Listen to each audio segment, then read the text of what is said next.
Salut frères et sœurs, j'espère que vous allez super bien. Aujourd'hui, un nouveau jour pour la Rhapsodie, ma Rhapsodie et moi. Aujourd'hui, jeudi 30 novembre 2023, le thème est l'épée est dans votre bouche.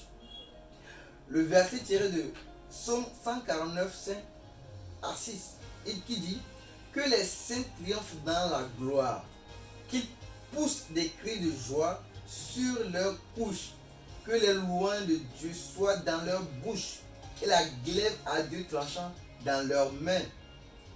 Le pasteur Christ dit, Psaume 149, 5 exhorte les saints à être joyeux dans la gloire et à chanter à haute voix sur leur couche. Le verset qui suit dit, que les louanges de Dieu soient dans leur bouche et la glaive à deux tranchants dans leurs mains. Il s'agit d'une prophétie de l'Ancien Testament. Et vous devez comprendre que la révélation de l'Église du Nouveau Testament a été cachée aux prophètes de l'Ancien Testament. Ainsi, lorsque le passage parle d'une épée à deux tranchants dans leurs mains, il reflète leur point de vue basé sur leur perception du royaume. Cependant, un changement fascinant a lieu dans le Nouveau Testament. L'épée à deux tranchants n'est pas dans la main, c'est plutôt dans notre bouche.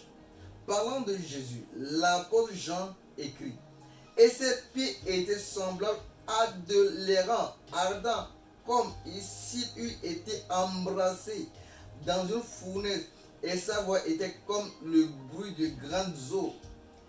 Et non, il avait dans sa main droite 7 étoiles.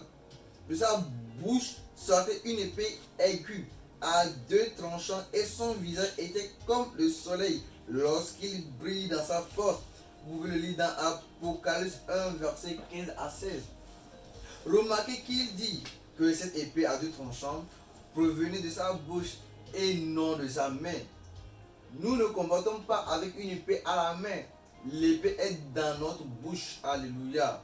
Encore une fois, dans Apocalypse 19, 15, la Bible dit, de sa bouche sortait une épée aiguë pour frapper les nations. C'est remarquable. Au verset 21, il est dit, et les autres furent tués par l'épée qui sortait de la bouche de celui qui était assis sur le cheval. Et tous les oiseaux se rassasièrent de leur chair. Apocalypse 19, verset 21. Cette épée est la parole prophétique de Dieu dans votre bouche.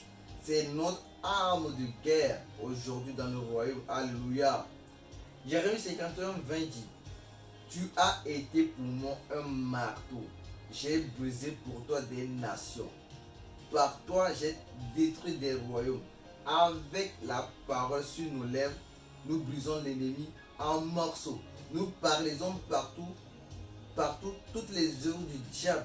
Béni soit Dieu. Alléluia. On nous parle encore aujourd'hui de l'importance du fait que nous avons une bouche qui a, comment dire, une épée à deux tranchants. Alors, encore une fois, contrôlez votre bouche, contrôlez votre langage. Gloire à Dieu. Nous allons prendre la prière. Cher Père, merci pour la révélation de ta parole et les bénédictions du Nouveau Testament. Avec l'épée dans ma bouche, je prononce la justice dans les nations. Les œuvres de l'adversaire sont paralysées et le désir continu de guerre, de tromperie et de peur est vain. Je déclare que quiconque, à quelque titre que ce soit, qui secrètement ou ouvertement parraine ou promeut la violence et l'hostilité contre l'Église est sans succès. Gloire à Dieu. Alléluia. Merci d'avoir fait la prière avec moi. Si tu es nouveau, abonne-toi. Si tu n'es pas encore né de nouveau, fais cette prière avec moi. Ô Seigneur Dieu, je crois de tout mon cœur en Jésus-Christ, Fils du Dieu vivant. Je crois qu'il est mort pour moi et Dieu l'a ressuscité des morts. Je crois qu'il est vivant aujourd'hui. Je confesse de ma bouche que Jésus est le Seigneur de ma vie à partir de maintenant. Par lui et en son nom, j'ai la vie éternelle. Merci Seigneur d'avoir sauvé mon âme. Désormais, je suis un enfant de Dieu. Désormais, tu es un enfant de Dieu. Bienvenue dans la famille de Dieu. Bienvenue dans la famille où règne l'amour, la paix. Que Dieu bénisse. On se voit au prochain.